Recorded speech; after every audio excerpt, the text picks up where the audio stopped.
Hello, everyone. It is so exciting to be here with you today on SoulologyNetwork.com. I'm so excited to be here. I am your host, Ashley Lee, in The Miracle Is You. And we are so excited each week to share with you how the miracle is you and it unfolds every single moment and every single day and every single way. And we are so excited to introduce our special guest this week, Deborah Moore, who lives in the Sedona, Arizona area named Clarkdale. Welcome, Deborah. We're so excited you're here. Hey, thanks, Ashley. It's good to be here. It's been a while since we chatted, and I'm loving this opportunity to share with you and the audience all about my work and experiences. But I wanted to start with the fact that we're at the Day of the Dead, November 1st and 2nd, right? So, Wow. what a wonderful day to have a conversation and how my work has opened up aspects to the dead, to our ancestors, and how that affects us, how that makes us a miracle just by being here. Just by being here, being alive, breathing, being Yes, present in our right. awareness with each other. Yes. Going into mastery, that awareness. So, one of the things that I've recognized that has been, we're in, that the energies that we're involved in right now is we just completed the window of eclipses and have gone into Halloween. And now we're at the Day of the Dead. And it's November 2nd, 2023. So buckle up because we're going to go through a lot of shifts and changes over the next month for sure, and just going faster and faster into the cosmos. We're being compressed and pressurized into the diamonds that we are. How's that work? Wow. Right. Compressed into the diet.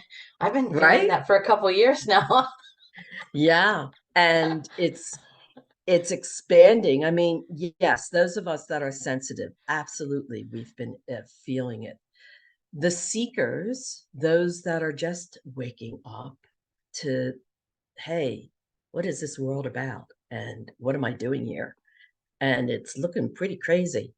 And maybe the way you're feeling is different than the way you've ever felt before. Maybe you're feeling feelings you've never felt before.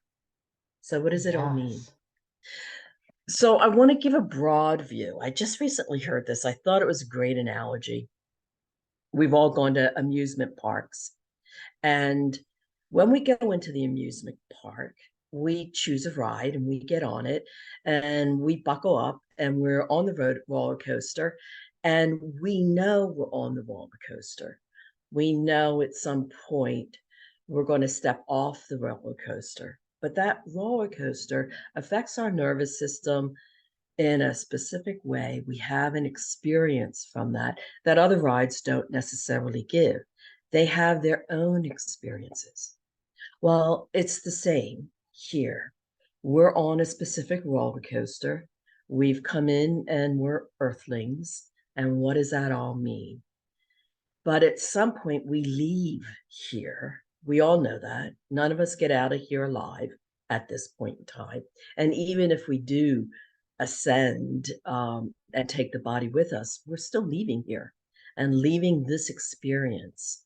So let's talk about this experience, because we really can't leave here until we recognize where we are. So true. Right? You got to start with right where you're at. It's hard to leave if you don't know where you're going from.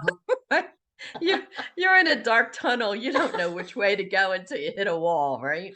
So, and that's how many of us have gotten here. We have hit a wall. Boy, boy, I just had a conversation with somebody across the world like that.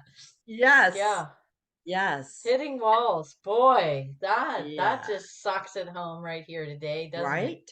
The Day of the Exactly. Dead. The So, Day of the Dead. so creating that euphemistically or metaphorically or etherically or energetically. So being that way of dying in the wall that we have hit is so beautiful. So how does one access their consciousness to access? I mean, I think we feel that, we sense that, we know that, maybe even our wallets reflect that, which is kind of funny, right? And all of this. And so when we've seen all of these ways of experiencing that in our everyday life, what's that first next step through this death process? Well, I'm going to take you back Oh, a thank you. little ways and ground us to at the point of our conception. Mm-hmm. Everybody thinks about the sperm and the egg comes together and its conception, but we have failed to recognize the most important part of us.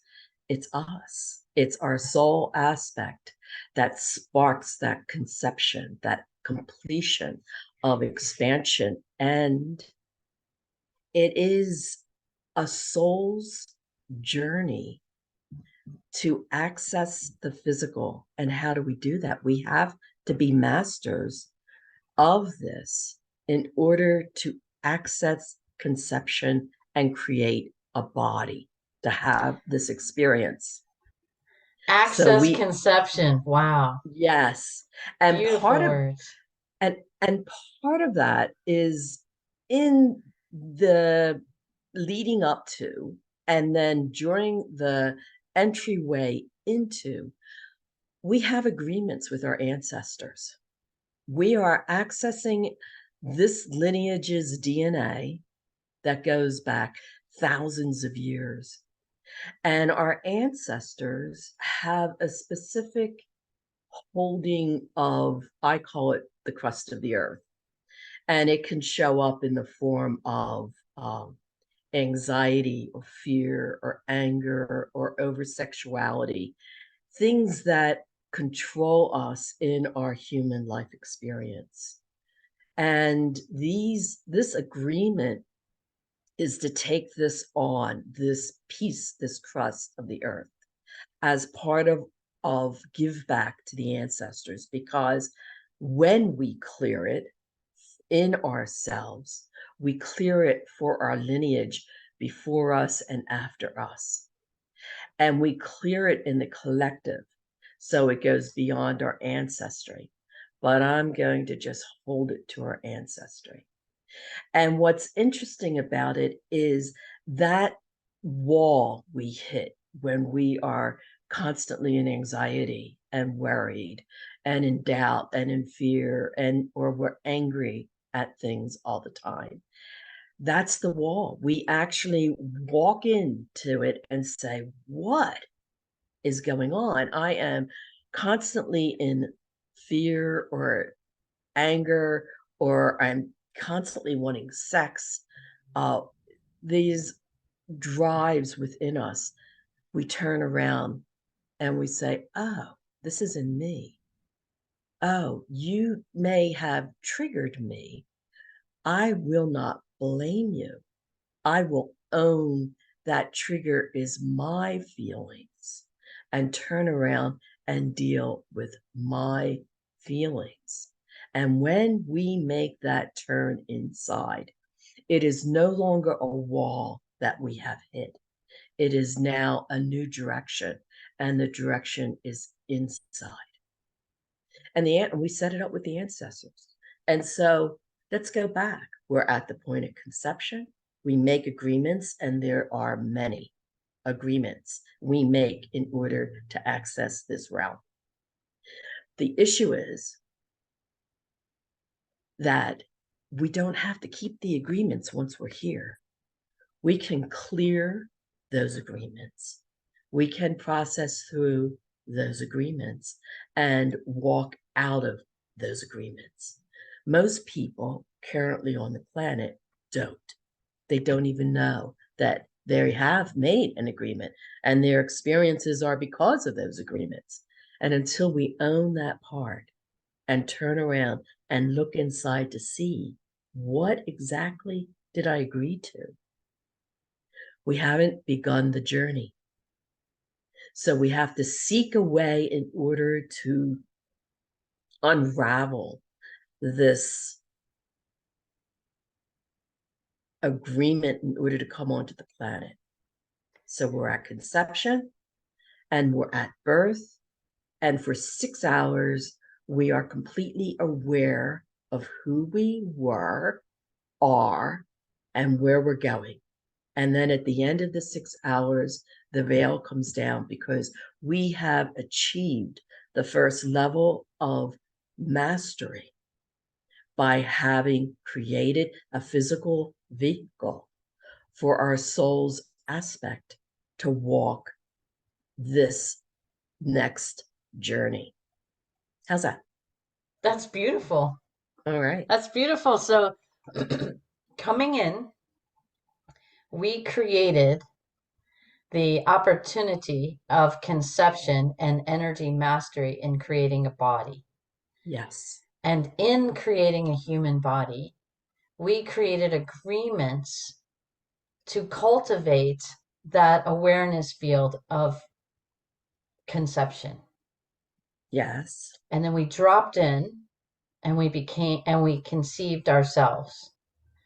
And then in this process, we had a veil over us that prevented us from knowing we did this, knowing we conceived this, and knowing we agreed in these several different patterns of agreement. And so in our journey, we're here to cultivate and unveil those agreements to bring us into these next levels or iterations of conception inside our human life. Within this experience, because we're in Yes. duality, right? Beautiful. Black and white, good and bad, right and wrong. You stand on either side of those and you're in the polarity. And the trick is, it's interesting. At one point, we're making agreements with our ancestors to take on these aspects that are not so charming to experience. And yet on the other side, it's sort of the impetus for making us turn inside ourselves, because when we look at how we are raised, it's pretty much survival. It's feed the body, bathe the body, entertain the body, educate the body. It doesn't talk about so much the inside, and even within our religions, it's about keeping the religion going and less about us developing into the spiritual beings that we are, and the mastery we need and want and have desired and created a body to come in and experience to go into the next mastery, right? So Yes. that those walls we agree to, when we turn around and dissolve, then how do we do that? We Yes. learn how to neutralize. And neutralize what? Okay, let's talk about thinking for a moment. I am vehemently against the statement that I think, therefore I am. I think it was not so good for us to take that on. From my Yeah. viewpoint, from my experiences, from trainings I have received, our chattering mind, those thoughts, are part of this earth suit, right? We Yes. created an earth suit. We are not just this, we are so much more, right? And inside this earth suit, we've got to figure out how to work the suit. Part of it is neutralizing the crust, balancing ourselves inside energetically. It's energetic, which means it's access through our feelings. It's not access through our thinking. The thinking mind, at the level that most humans are in it, is actually more like a radio station that is constantly playing in our head. And it's the station we're on depends on past lives, ancestor we took on, how our parents raised us, traumas we may have had in our early childhood. They all affect the station, but it's the same chatter. If you listen to it, it's the same chatter. And then people say, well, I'll think about it. No, feel into it. And you find people constantly thinking about what they're going to do next. So they're into doing and not being. We need to be with our experience and with our feelings and go deep into accessing our feelings and how to neutralize those tied up emotions so that our thinking actually begins to calm down. The chattering calms down. And what is called in many traditions, wisdom mind drops in to this mechanism, to this physical body. And what happens from there? Oh, that's where the magic of you begins, right? Yes. All The right, miracles unfold. right. And that's all the clairs that are aspects you have agreed to experience. What do we say? Clear audio, clear visual, clear sentient. There's a number of them, but it's all extensions of our senses. It's heightened senses. So those heightened senses are this physical body, which was third dimensional, we say, for all of our growing up years for the most part, except for those of us that came in more awake and aware. But our world, for the most part, here in the West, for sure, did not acknowledge it and actually was telling us to shut it down, right? Don't look at the teacher's aura that's all red. She doesn't want you seeing her. Mom and dad are fighting and they're, doing it in silence and you can see the storm going on, but don't point it out, and we begin to move away from our extension of our senses and get limited to this physical experience. And then we begin to believe that's all we are. And that's suffering. So when we turn around and come inside of ourselves and begin to learn how to neutralize the polarities within us, we can transcend the suffering of the chattering mind. And now we're hooked to life. We understand what it is to be authentic, and we understand how life speaks to us. We actually ask questions of life and it responds. We don't deny them because our extra sensory perceptions are alive and we're accepting of them. So then the journey truly begins.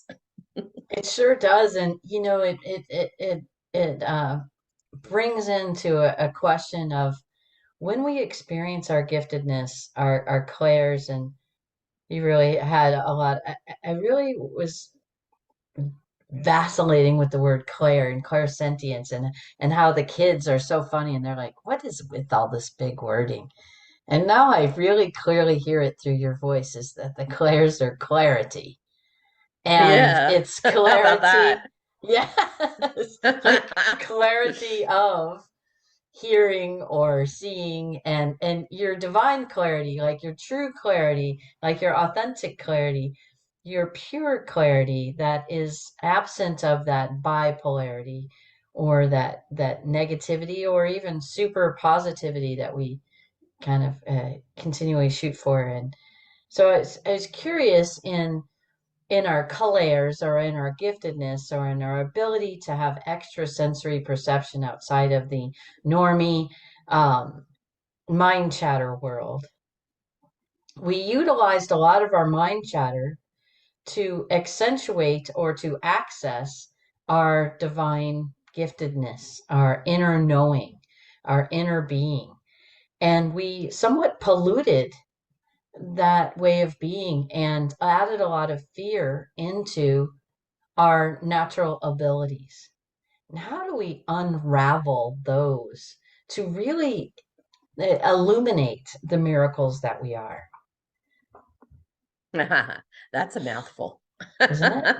It is a Yeah, mouthful. I think yeah, that's a conundrum we experience is that yeah. mouthful. Yeah. Oh, yeah, very much so until you move on, right? Yeah. So in my work, I have found, and I just to make it clear, all of our thinking is ego as far as I'm concerned. It's all ego, right? And if you approach it that way, and at the same time, don't judge it, all right? Because we never lose ego as long as we're in the physical form. The question is, are you functioning out of the ego, or is the ego helping you? Because that's why ego developed. So I like the story where in the beginning, when a spirit was manifesting into the physical world, and you're walking along and here comes a lion and it's hungry, well, you would just drop your body and let it have the body for food because you had no attachment to it. And so we developed in our humanity, and we're going back a long ways, to bring a construct of the mind that says you need to survive as a human being, and your survival is more important than you giving that lion food. He'll find his own food elsewhere, and not as a human form. So instead of sleeping at the bottom of a tree, we slept in the tree. Instead of putting the fire in the back of the cave, we put it in the front of the cave to keep the lions and tigers and bears out. And when the winds blew, it blew warm air in. We began to deal with the physical realities of Earth. And I would say we have surpassed that to the point now that we forget that we are not ego, that we are so much more, and we cannot access the next levels of mastery as long as we have the ego out there shutting down our emotional feelings, making them wrong, making other people wrong, blaming others for having these emotional feelings or triggering yours. And it's and defending it. The ego will come out and with the best defenses in the world. And you stand there and you look at the person defending their ego and they don't know it. They don't know it, but they're all up in their head. And we've had um, a difficulty as humanity coming into the heart because the heart is the direction we need to go. And the heart activates as we neutralize the emotions that we have stuffed deep into the subconscious that are our triggers. And the ego is sort of the gatekeeper. It's like, keep stuffing, keep stuffing, keep stuffing. Don't acknowledge, just blame, make it outside of yourself. Don't look inside. And when you're finally able to bring some breath into that through meditation, through other practices, through just feeling yourself, it begins to unravel the modern man experience. All right. And that allows us to go into our next step. And so, what is the next step? The inner Yeah. journey? The inner Yeah, you just journey? shared. I mean, I even wrote it down in some notes. Death of the ego to open the conception of miracles. Mm-hmm. Which occur in the heart. And with Yeah. life itself, to recognize we are life itself. And we have all these wonderful masks and perceptions of personality. And Perceptions of personality. Can we yes, can we share just a you want to moment coin into that? yeah, I do. I want to coin that. I want to TM that. Perceptions and personality. Well, there you go. Because I was working in the realm of spiritual archetypes too, in our realm Yeah, of Sedona, right? We right. move into spiritual archetypes. Yes. Another form of life in being a human body. Um, Perceptions of personality, that's such a gorgeous container to have a little mini conversation around Sure. what keeps us locked inside of these perceptions of personality. I say ego. The ego at just general, without major trauma, will put up certain, I mean, just notice how you interact with different people. I'm just going to ask the audience to close their eyes and bring up, how do you interact with your husband, your children, your parents, your best friend, your colleagues, your coworkers, people at the stores that you shop at? You'll notice that you pull up different aspects of self. It's amazing. Yes. I have like 50 different ones. At, at a It was minimum. amazing. At a I minimum, was like, yeah. wow. And then you can really see how you're having challenges or difficulty being your authentic self to everyone in every way, no matter how they're showing up in your environment. Right. And what happens in the journey in is you begin to take the walls down. Now, Mm. it doesn't mean that you Those just dark gush, tunnels where right? you're Right? banging the wall. Right? It's, and the ego begins to go into the background, you know, and it's there to say, Maybe okay, the back don't, seat of the car, yeah, that's what I and you love. shift and you shifted the driver. Yeah. Well, I always say, get your bloody hands off my wheel. Get into the back seat. You're a consultant. You're not the driver. My Exactly. soul spark is the driver, and that's the life itself. I Yes. want that aspect of me, of who I truly am, to be driving my vehicle, Yes. right? Yeah. So some of the external feedback is when you're able to witness yourself, whether that's in a mirror or you're seeking reflection from other people, or I Mhm. decided just to drop reflections altogether for a little while and just be present to the emanation that I am, the emanation that others are, the emanation that the environment is, and just be really present to that and let go of all these reflections of each other because I think we get stuck in the hall of mirrors and it's really fascinating. I feel like I'm in a circus show. And what I'm endeavoring in is that opportunity to allow the ego to be in the backseat and be that divine spark and that live emanation and be that everywhere I am. And That's a wonderful concept for most people. yeah, But you actually have done your work. I have done my work. We understand what presence is, thank and you. it's quiet. The mind's quiet. Yes, The ego's not driving. It's not needing to do. It's right. not driving us in the back in by having its By hands on our pounding on wheel, the seat saying, when are we getting right? there? Right. Okay. So when you say the hall of mirrors, I want to Yeah, say it's a magnificent place, because when you can begin to recognize, and in the beginning, as you're waking up to yourself, and you can own everything that's going on for you around you and all your reactions to it, not responses, yeah, reactions. yeah. And when you can own that, and that is finding yourself in the hall of mirrors, and then you use those mirror reflections as your teacher to go inside and say, okay, this is what I need to clear. All right.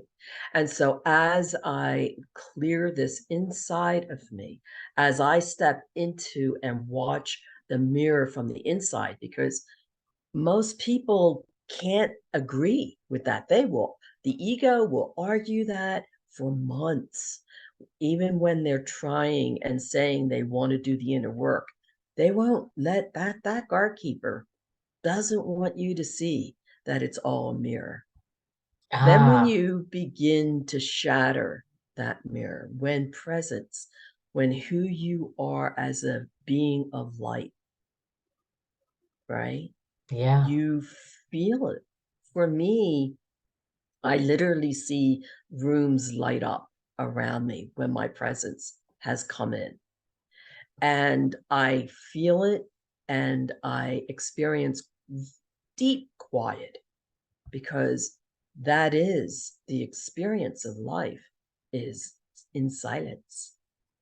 And when we can hold that, when the physical body has shifted enough and the mind, the ego, has taken that back seat, then presence does show up, and you are where you're not in the back, you're not in the future, you're not in the past, you're right here where it's happening. And when we sit in presence, we can see a lot going on. We can see the hall of mirrors, but we're not of the hall of mirrors. And one of the interesting aspects in my journey that I recognize is that when I've had to go deeper into a wounding that hasn't completely cleared, or maybe I needed to clear it at another level, I found my self dropped back into the hall of mirrors. It's Because amazing. Yes. yes, Nicely shared. Thank you. yeah. And I had that experience this year. My core wound that I took on from the family initially was rejection. And so at many levels, my family rejected me, um, because I've came in with some big energy, and it was hard on them. It was, one person said, you know, you're a 1,000-watt light bulb in a 50-watt family. You're burning them, you know? And I, You're a thousand but, watt light bulb in a 50-watt family. right? I So mean, cute. right? Well, of course they threw blankets on me. Self-preservation. You're And too I love right. them, right? I love them dearly. And they didn't understand what was going on, and neither did I. And neither does our audience, who have had that experience. And I'm sure you can relate to that statement as well, right? Oh, yeah. Wow. Yeah, No wonder we built forts with blankets. yeah. So about, I had cleared, my inner wounding rejection, so I thought. And I've been doing this in this processing of myself and my inner journey for more than 30 years in this lifetime. And I've had many who have shown me that this is not my first rodeo, that I have many lifetimes I've worked to get to this point. And it's the same for many in our audience as well. Yeah, And to have that acknowledged in ourselves is important. it And sure about 10 months ago, I got dropped back into the hall of mirrors of rejection, wow. and I was shocked.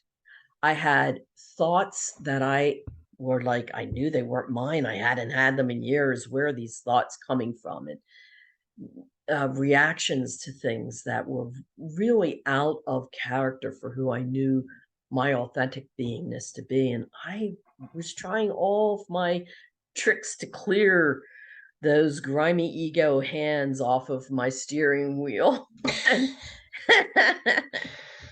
Greasy and from it, having French fries? right. And I found, by complete accident, as life will directs my life now, that I found myself in front of someone who said, another healer, who said, could it be that you were one of the beings that brought the distortion of rejection into this realm? Ah, now we're talking advanced work. Because once we've cleared our own personal, ancestral, past life issues, conundrums that keep us sunk down and drowning, once we come above that, we don't stop. Life No, isn't all roses from that point. it's that Yeah. next spiral iteration, right? I found that when I started to clear my own personal or this incarnation called Ashley, personal mm, core woundings, that I automatically, when it really cleared, I self-initiated. It's like that natural power or the clarity with the extrasensory perception got clear. The fear that was entangled with it moved out. Its real essence started to show itself. And it was so amazing because then it would be the next iteration or the next level. And it would be like, if that core wounding was connected to women, it would be about women, or it would be about nurses, or it would be about family, family constellations, or it would be about all of humanity. And Right. and I really recognized it because a healing a few days ago, I was called to be a representative in a constellation that was a family lineage challenge. And it was a very significant, heinous family lineage challenge. And I received the role of being that first iteration from source in the universe. Mm. And that's a core wounding too. And Yes, it it's part is. of rejection called separation or Exactly. rejection and abandonment. And I was Right. called to be that being. And it was very fascinating to be that first iteration from source in the universe, in the history of this, or history, if we call that, the history of the universe. And it was amazing how much victims and perpetrators further down our fractal line of incarnations got mad at God or source for Right. not fixing things. And Right. I had to take off my beige shirt and put on the brown shirt. I have a black shirt on now, and I was black shirt or brown shirt, and brown shirt then was that first iteration of separation, and that was the guilty party Yeah. for setting this all in motion. And it's so fascinating because maybe that's our original, right? We can call that the original sin or the original core wounding of the ego, is the ego got scared, right? Became that child of source and didn't know how to create just yet. Yeah. And some of that those feelings, right? That fear started to come in and control our thoughts, our feelings, our experiences. And coming to those levels of emancipation in the self as the individual and in the whole starts a ripple effect across the universe that I witness as an opportunity for all of us to share with. Yes. So you make a couple of really good points. One is that when we are in our mother's wombs, we begin to feel that separation from our divine beingness. And that in itself brings a sense of abandonment or rejection, or however we play out our core, whatever core wounds we accepted or brought in with us. And so, again, we go back to what is our core wound and then working it to clear it. So, clearing it affects the whole. People say, "Oh, I'm not doing my work. I'm not out there. I'm a baker, or I'm working in an office, or I need to do my work." And it's like, your work is to do your work inside. It doesn't matter how you make your money. Our passions about coming out and helping humanity can just be separating money from the work we do on inside. Because as we come deeper into our life, our authenticity, our being life, our presence, if we are meant to share that with beyond our friends and family, we will have opportunity to do that. That's what brings you and I on this interview today, really. Yes, Right. yes, Right. So, and I also want to step back and say something about, there is a viewpoint, and I think that it has validity. That in this sector of our universe, not all of it, but in this sector, we had an agreement with Source who wanted to experience life without knowing that it's Source. I mean, you do eons of lifetimes always knowing your source.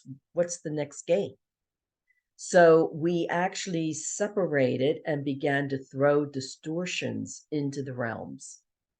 So we can say at the 12th dimension, we began to pour distortions in. And now we're at the third dimension, which is the heaviest, the darkest, the most separated that we can be experiencing from source, when in fact we're not, right? Because we are source, right? But we don't want to go any further than that. We need, now's the time to turn around and come back out, which is what many of us are doing. We played the game and came all the way in and made the distortions ourselves, right? This goes back to, again, owning our feelings, right? So that Yes. in that journey inward, we clear the distortions, the illusions, the hall of mirrors that we took as real within ourselves. And in doing that, that does ripple out to the collective. And then with me, someone saying, well, you brought that in, you brought that distortion of rejection into the realm to be experienced. And I had to own that, and it Right. That's a cleared. heavy calling to own that. Yeah. And yes and no. I mean, Yeah. again, that's polarity, right? It is on one side, but for me, I was so ready to let go of it and to clear that distortion out of not only my field, but to be able to clear it by 1/10, because apparently there were 10 of us, 1/10 of it out off the collective consciousness. So Yes. if the And other 9 were to wake up, we wouldn't have self-rejection any longer. it's so emancipating, and this Yeah, and this opportunity is okay. I'll take that. I own that. I recruited myself into exactly. this process, and I used to say I resemble this consciousness, and Yeah, exactly. and um and then I'd love to even take it one more step forward. Is this idea of maybe not taking the ownership? How about receiving the ownership? I think you received Yes, it, right? And you yes, received it, the honor and the graciousness of having cleared I want to say an enormous, but a large amount of the ego to be able to be in this space in your humanness, in your human body, to receive that you cultivated rejection here in this right. sector of our universe. And so what are we talking about? We're talking about not judging ourselves when we find out that we're doing what we have been told is bad. Right. Okay. When we have anger and fear and anxiety and doubt and worry, we don't make ourselves wrong when we discover we're holding these energies. We say, oh, thank God I finally see it. Right? Right. Thank God I And finally see it. right. And now I know what to do with it. It's like, I got a leak in the pipe. The first thing you want to do is turn off the water and find the leak, right? So sometimes you have to leave the water on. We don't judge the pipe, right? We fix Right? the pipe, right? So this goes back to valuing self, Yes. right? And one of the hardest things we could do as human is self-love. Yeah. When we can drop our judgments of what has been labeled negative emotions. And what I'm saying is, if you're angry, don't act out of your anger, but know that your anger and learn to process it, neutralize it, not by stuffing it, but by being present with it. Hold it in the body, and it will transform. But a lot of people that I work with, when they start, they want to tell me all the good stuff that's happened for them. They want my approval. And I don't go for it. I mean, I can't help you. It's not for me to approve or disapprove. It's for you to witness what you are, the piece of the puzzle you've claimed to transform within this game that we call life, right? Absolutely. And it's so beautiful because we're taught as children, right, to have this pacifier, have this bottle, have the breast, have a blankie, have a teddy bear, because that is going to help you comfort you and help your feelings feel better. And so And there's we're also, training. yeah, there's Yeah. also another level though. As babies, they found after World War II an orphanage, and the babies died because they were never held. Yeah. Human babies, we need interaction. We can't feed ourselves, so we need it. And what do? By 18 months, they say, we know how to push every button to get what it is that we need from whoever is there, our mother, our father, our grandparents, our brothers or sisters. We've got it down. And that's why when we go back into family dynamics, they know how to push our buttons and we know how to push their buttons. They are our original teachers. But to have that need to be accepted and approved of in order to be fed, have our diaper change. And yes, there's all the comfort that also we desire, but there are basic elements that teach us that we need to understand in order to survive, in order to get them to give us the milk, the formula, whatever, to be fed. And that goes, so as we go through our hall of mirrors, we have to really break that need, which is a very basic and a very strong need of approval. We need to be able to tell the truth about ourselves to ourselves, which is honesty, right? Yes. Yes. Honesty is our medicine. When we can look, we don't have to share it with anybody, although finding someone, a mentor to share it with is, um, will break it faster for you because we lie to ourselves constantly, right? So when we use our medicine, which is honesty, and look at that hall of mirrors and own it. I'm angry because it's my suppressed anger. I'm triggered because it's my trigger. Didn't matter who it is. I'm the one. So I have to come back and own that, to unravel that, because I value myself in my process. I value myself. And now the approval is self approval. What is important to me? All my journey of learning to value and see my value. I'm a multi-dimensional being. That is the mastery of the road and the journey I'm on. I've gone into the levels of higher mastery. It continues to have a whole new set of learning and agreement. Yes, I own I brought a distortion in to this realm. Well, guess what? We all brought something in to this realm. And as we roll this game up out of the third dimension and off the earth, as the earth does her ascension, we get to go with her, which is also a rarity in this universe. So it's not an easy task any of us came in to do, but we have to own ourselves and be honest with ourselves so that we see life speaking to us and what it's saying. So we get the direction and we're connected. Absolutely. So beautiful in sharing these attributes and clarity of how we actually have the medicine from within us. Yes, we do.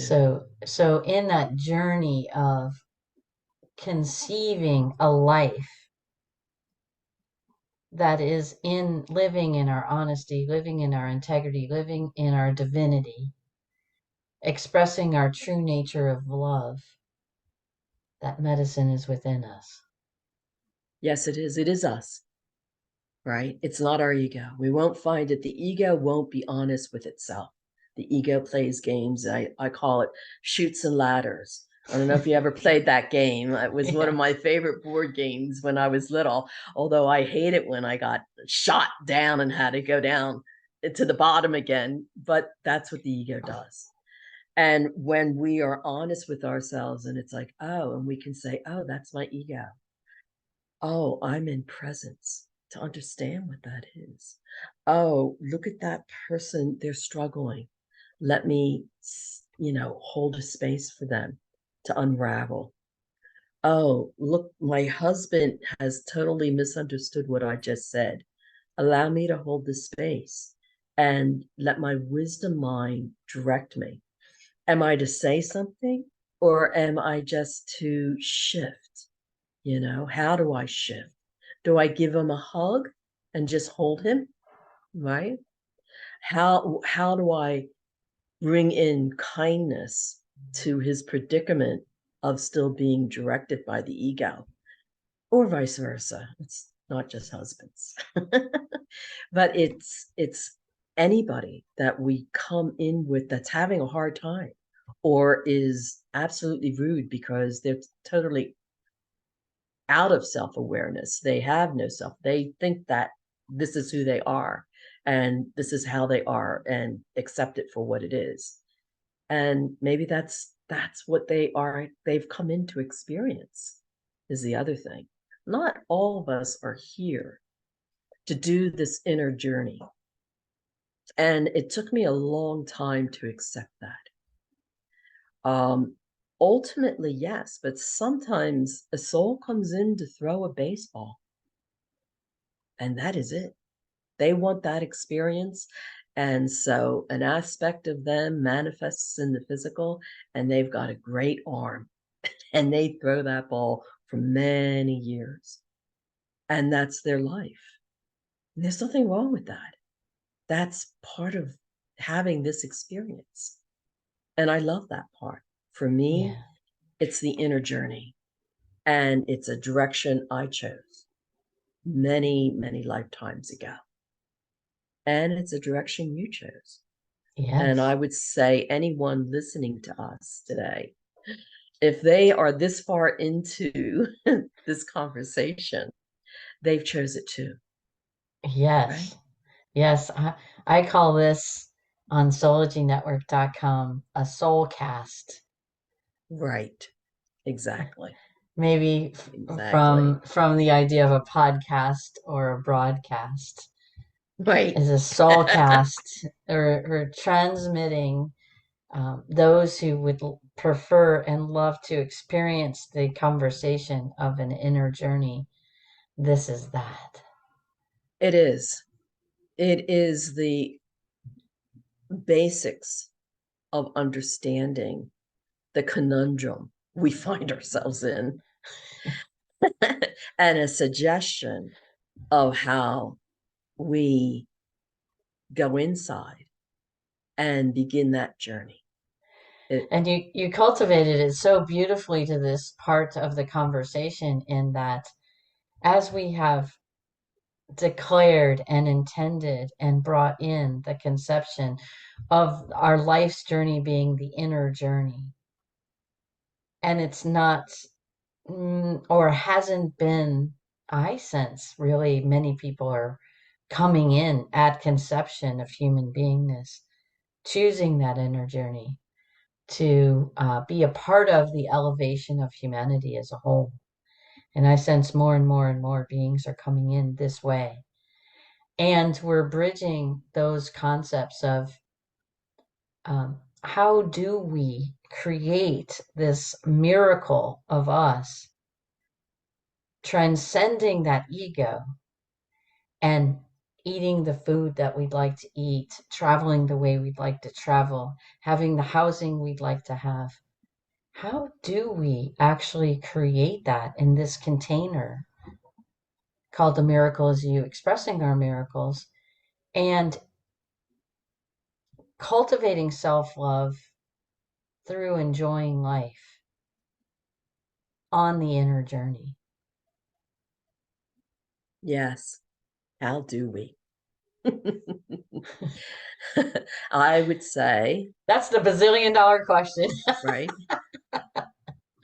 Over the years, I have found that whenever I'm saying how, what I'm really saying is, what is my intent? Yes. And when I own an intention and declare an intention, the pathway is shown, the teacher shows up, the experience I needed to shift occurs because I intended it. And There it is. Clear intention. yes, and even if That's they're what we haven't small, cultivated yet with energy mastery is clear intention. all right. I have recognized that it might actually be another unforeseen force or energy pattern on in this universe. Is that there's weak force and strong force. I really recognize that is emotional energy and I utilizing. I would say it's feelings, and it's a Yes. well, see, emotional energy. Okay, let's go back. Yeah. The thinking mind's electric, right? Yeah. Yeah. And so everything we think does not manifest, thank God, right? We think Although we have a crazy as we world climb now. as we create the climbing of the dimensional ladders, it does come quicker. It does come quicker. Why? Because what you're doing is you're clearing the stuffed emotions, which are magnetic. And you say, why do I keep attracting whatever? I keep every time I get involved with a boyfriend or a girlfriend, it's the same one. It's a different face, different experience. 6 months, a year in, they're doing the same crap, right? Right. And it's because it's not them, it's you. It's your magnetism. So as you neutralize the emotional energies that are stuffed in the subconscious, which are held by the physical body, because the body is what manifests things into reality for us. When the magnetism of the body will attract things to us, you know. So you clear the emotions, and what you bring in when you're neutralized, both sides are equal. There's no good, there's no bad.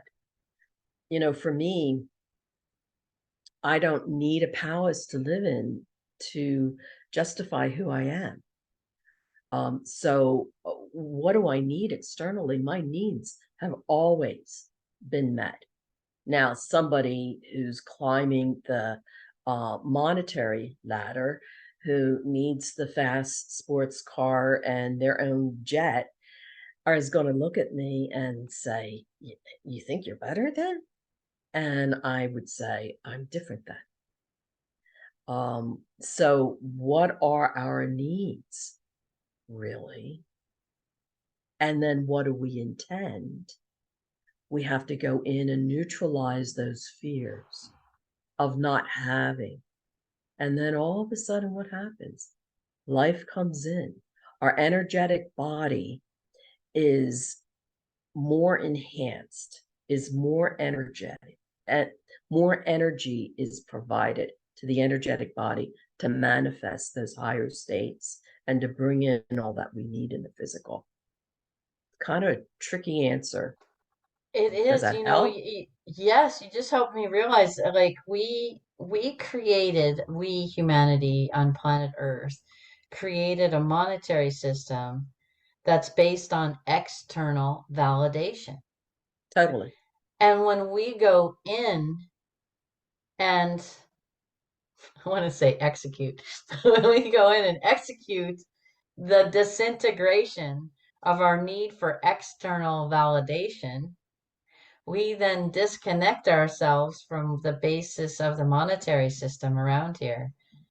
There's the like that there's the keyhole.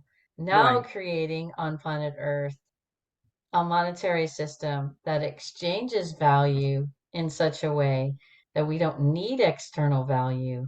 We appreciate each other's value. So it moves from a need to maybe a level of appreciation. And value. We Yeah. have now self value, right? Yes. That is part of our exchange. And so if you've ever done any manifestation work, it's easier to manifest something physical than it is to manifest money, because money is simply the exchange. All right. So when we value ourselves and we say, okay, I need a place to live that takes care of my comforts. And maybe I list a few things that I need taken care of. Well, it might not come in the form that you think, but it will meet every one of your needs that you've listed and intended to be covered. Years ago, I needed a car and I had $5,000. And so I listed all the, I had never had power windows and power steering. I had a Celica, and they were fun to drive, but, it had its issues as far as upgrading. I wanted a CD player. Of course, we don't have CD players anymore, right? Even that is going. But I ended up having a phone call with someone who had a Legend that was 10 years old in good condition, but he wanted 7 to 9,000. And I said, well, all I have is 5. So long story short, he calls me up about 6 weeks later, found the truck he wanted to trade it in. It was $5,200 the dealer was going to give him. He called me back. He said, you give me 52, you've got the vehicle. I had the vehicle. I got the vehicle. I put about close to 100,000 miles over 5 years on that vehicle. It got hit while it was parked and totaled, and I got $2,700 back. I claim that as a very good manifestation. It served me in ways. It had all the power and all the gadgetries that I wanted. It all work. And then at the point in which it needed to go, life took it out for me. On a rainy night in San Francisco, somebody drove up on top of it, believe it or not, and it was done. And it was like, okay, on to the next. But a manifestation isn't always the brand new shiny car out of the lot. There are vehicles out there that will serve you and serve you well, that represent you, your energy, and what you're capable of. It doesn't have to be $100,000 vehicle, because cars today are now more between 80 and 100,000 to get a truck, which is pretty outrageous. So in my estimation, of course, if I had millions of dollars in the bank, which people say we need to go towards, and I say no. I say that is not what I need, and it's not why I came here, for my mastery. And then there are many who will say there's not enough of us doing the inner work. And I will say, how do you know that? How do Right. you know that there's not enough? I have looked at this for a long time, and my feeling is the earth is in her ascension, no doubt. She's reclaiming who she was in millennia, billions of years past. And she needed a course correction. She didn't need everyone on the planet to be a part of the course correction. She just needed me, she needed you, and she needed anyone that's listening to us right now and looking inside of themselves. If that's happening, you would not have gotten this far, again, I say, if that isn't real for you. So, Correct. Yeah. yeah, Wow. we're part of that course correction. We're part of that course correction, and we're here to Yeah, really evolve our miracle of ourselves, expressing the true natured, honest, open, clear divinity of who we are, that inner essence, as you said, that spark of life that's yes, driving the car. And we're really learning how to express that in a world that yeah, went a little sideways. And we're here to support that course correction in such a natural, evolutionary way. where everybody's included, and those who came to throw a baseball are throwing a baseball. Yeah. And it's And lovely and it's it amazing. is. It And that's is. their miracle, baking a cake Exactly. and doing all the Right. things or being all the ways we be. And so we commonly share, what do you do in life? And I say, I be me. Yeah. And people Exactly. look at me like, that's not English. And I said, well, that's not the old English, it's the new English. And I am who I am. and then I ask a baker and I say, who you be in the world? And they say, what? And I said, yeah, who do you be? And they say, I'm a baker. And I said, that's amazing. You must. It's amazing. I can't wait to taste or Right. share the baked goods you create, Yes. because Yes. they're even able to answer that question of who you be. And so, who we be has relevance to its expression in life and its relevance of expressing the miracles that we are. Yeah. Certainly And does. I'm so grateful for this conversation with you, Deborah. Ashley, How can always. people reach you and connect with you for more of your deep, profound wisdom as we're on our journey inward? My website is listed. You can text me via that website. My email is dmoneness.com. No, I'm sorry, dmoneness@gmail.com. And that's Deborah Moore, DM, and then ONENESS At gmail.com. And your at website Gmail. is expandingyourconsciousness.com. Yeah, and the your is UR. It's not YOUR. Oh, So thank you. it's expanding UR You are consciousness.com. consciousness. Beautiful. Yeah, yeah. Thank you so much for today's Thank you. conversation. We are so grateful to expand this Soulcast series to share with everyone who chooses to come on board to soulogynetwork.com and join us this December at Soulology Fest 2023 in Houston, Texas. Please look online to gather your tickets and come and join us in this live event where people, many of us, I would beg to say maybe all of us at Soulology Fest and in Soulology Network is on an inner journey of Absolutely. of all sorts. And it's so amazing to unpack this conversation and share with everyone the hows, the insights, the clarity. We're here to evolve. Yes, we are. Come join us. Come join us. Thank you, everyone. Have a Thank you. beautiful week.